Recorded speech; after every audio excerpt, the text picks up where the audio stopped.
Hey guys, this is Element of the Ride here, and in today's video, I'm going to be giving my top 5 bucket list parks. Now, I have a couple things to say before we get started.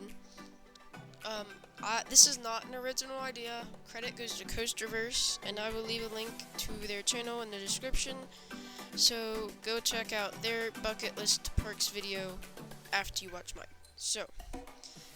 The other thing is that, so Velicicoaster is one of my bucket list rides, but the park it is at, Islands of Adventure, it did not make my list because there were other parks that provided a better overall experience. And each park has a variety of rides and a overall experience that it provides for its guests. And I will be ranking it off of the overall experience in the rides, and not just a single ride. Even though Velocicoaster is one of my bucket list rides, it is not one of my bucket list parks. So that is why it's not on the list, but otherwise that is a great ride and I really want to try that, if you're wondering. So in 5th place, of course, is Busch Gardens Williamsburg. And the reason that I put this in my 5th place is because it is a great park, not too far away from King's Dominion, and they have a variety of roller coasters and an overall good experience. And one of the best rides that I really want to get on and is going to be Pantheon. Pantheon is the new roller coaster that everyone's talking about. Well, not really anymore, because there's other coaster news, but a couple weeks ago people were talking about this. It is a great ride, and according to other people, it's a great ride because I have not ridden it. And this was a bucket list park before Pantheon, and it is even more now that Pantheon was built. It has just some overall good rides, a variety of rides. It is just a great overall park.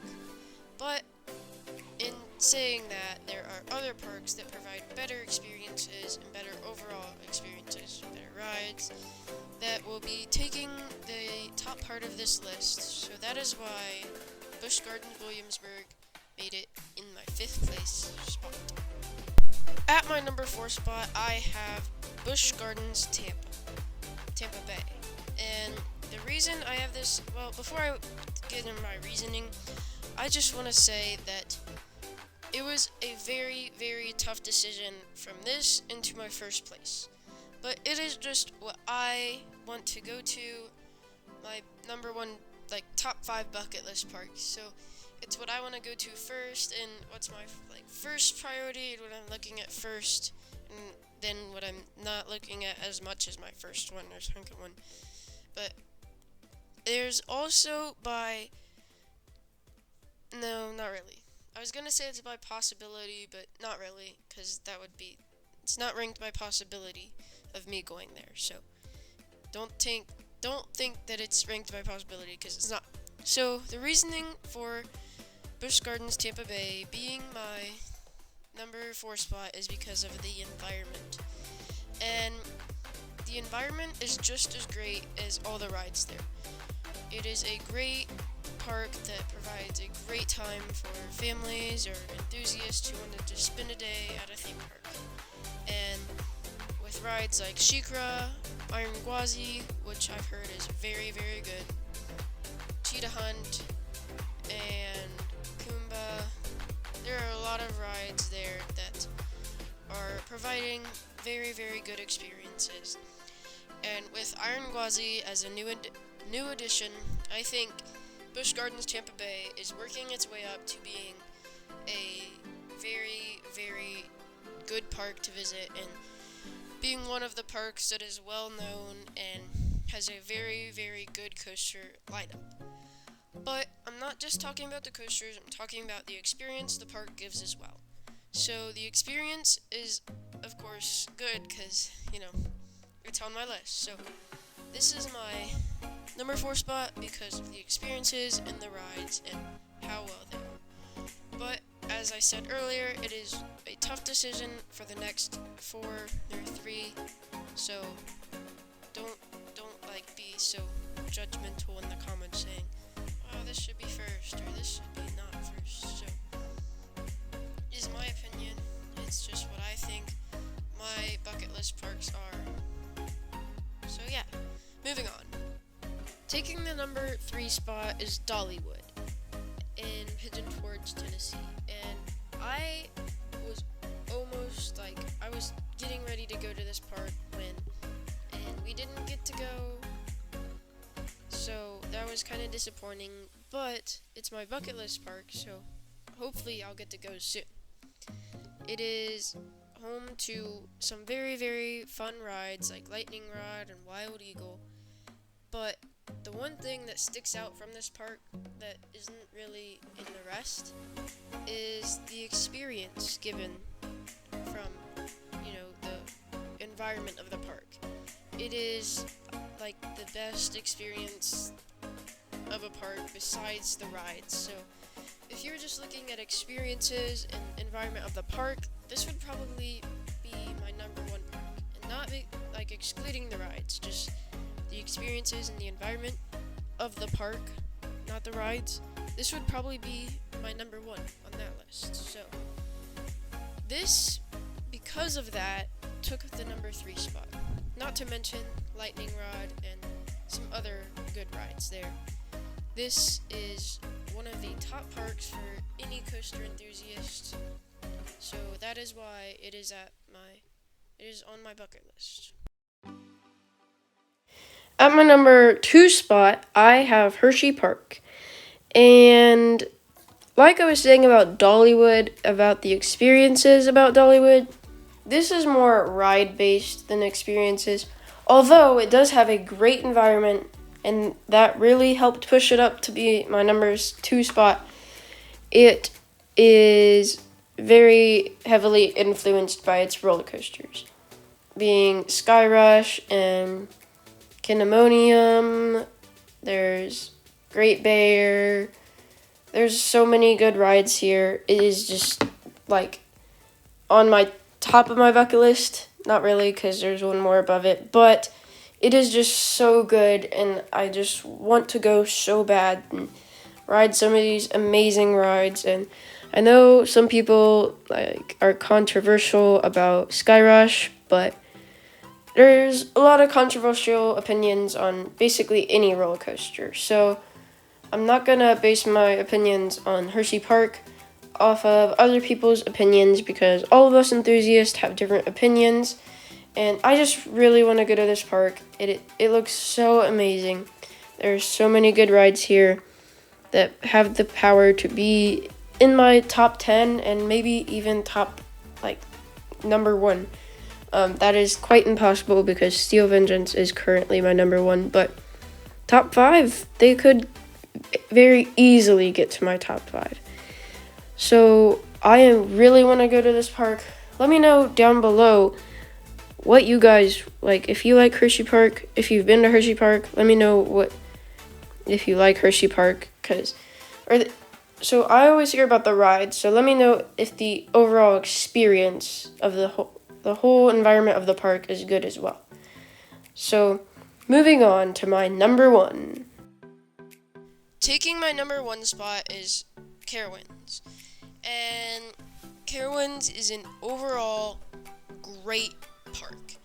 And one of the factors this is the reason my number 1, or one of the factors that made this my number 1, I just got so confused there, is because there is a small possibility, it's like quite small, that I will be able to go to Carowinds this summer.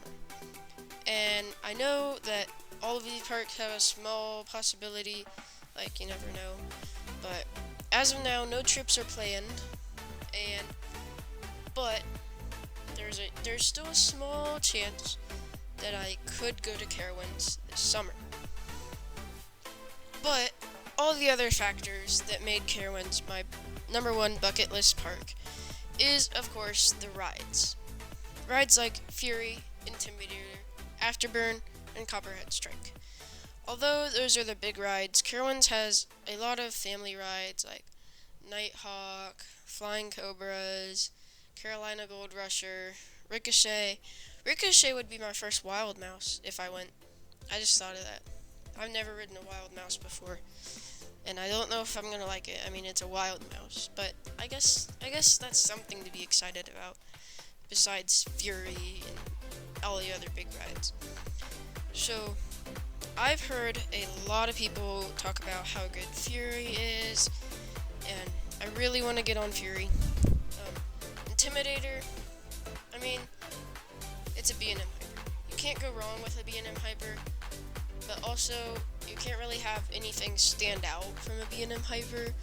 So not many people look forward to riding Intimidator, but it's still, I'm assuming, a great ride. From the B&M Hyper I've ridden, Diamondback. And I know Diamondback is better, but I just feel like, you know, it's still going to be a good ride no matter what. And then, Copperhead Strike, I've heard, gives some great hang time. It would be my first mock. I've never ridden a mock before. And I know people say, like, oh, mock isn't forceful, and I know the launches, they're trash. They're so unforceful. That kind of disappoints me from mock, but I'm excited to ride a mock roller coaster, and if I get to go, I'm excited to ride a mock roller coaster, and I've heard it has great hang time, so I haven't really experienced much hang time from a roller coaster, because, you know, Kings Island, the only hang time I've experienced is on Banshee. The second 0G roll right before the ending, that is like some good hang time too. And Banshee's a good ride, so it just showed me what hang time is, and I really like hang time, and I want to try it out, especially with a lap bar. And Copperhead Strike would be the coaster to show me what hang time really is. And more about inverts like Banshee, I want to ride Afterburn. Afterburn is Carowinds B&M invert, and one of the reasons it put Carowinds at the top of the list. One of the cool things I want to do if I get to ride Afterburn is do like what I wanted to call Battle of the Inverts. It's just gonna be Carowinds, Afterburn, Kings Islands, Banshee, and Cedar Point's Raptor, all like facing each other, seeing which one's better. And I kind of like the whippiness of Raptor better than Banshee. If you haven't seen my other video about that, go check that out. So I'm kind of excited to see what Afterburn has to offer, because it's not as drawn out and smooth as Banshee. It's kind of whippy since it's one of the older B&Ms, and B&M has kind of changed their style and gone from whippy to kind of smoother stuff. But here's another shot of Intimidator, and this is, like I said, it's B&M Hyper, nothing standing out. But before I was talking about, I do want to do that video, Battle of the Inverts, and make it something cool, and, you know, just really want to do that. And there's so many factors that go into Carowinds being my #1 park. But this is gonna wrap up this video. This took a lot of work because there's a lot of footage, so there's gonna be a lot of credits. So, yeah, before I go, I just want to thank CoasterVerse for giving me the idea. And I know some YouTubers have done this before, but personally, I saw CoasterVerse's video first, and therefore gave me the idea, and that's why credit goes to CoasterVerse. So, thank you, CoasterVerse, for giving the idea. I will leave a link down in the description. Again, after you watch this video, or before you watch this, well, I don't know. So go check out that video. It's really good too. So yeah, go check out that. I'll leave a link in the description. That's gonna wrap up this video. Also, comment down below any of the rides I haven't ridden, and if you have ridden them, tell me like how they are, and if you have been to these parks, tell me the overall experience of the park. Just kind of tell me what the park's like, how the rides are, since they're my bucket list parks and I haven't really been to them I haven't been to them. So yeah, tell me down below what you guys think of my list of bucket list parks and what you think of the rides at what you think of the rides at my bucket list parks. So that is going to be it for today's video, and just again, thank you CoasterVerse for the idea, and this is Element of the Ride, signing off.